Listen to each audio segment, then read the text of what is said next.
সেই দিন ছিল জামাই ষষ্ঠী। জামাই আদর পাওয়ার জন্য জামাই জামাই ষষ্ঠী খেতে যাচ্ছিল। ও মা, আমি তো আর চলতেই পারছি না, দাদু বাড়ি কত দূর? এই তো কাছেই চলে এসেছি, চল তাড়াতাড়ি পা চালা। ও মা, শীঘ্রই দরজাটা খোলো, তোমার জামাই এসে গেছে। আরে জামাই, তুমি এসে গেছো? তোমার অপেক্ষায় ছিলাম, আসো আসো আসো।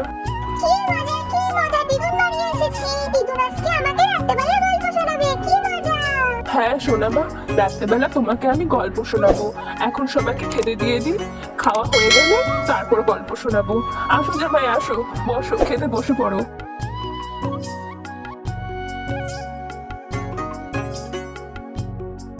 বাবা, তুমি আমার জন্য এত কিছু রান্না করেছো, খুব সুস্বাদু খেতে হয়েছে।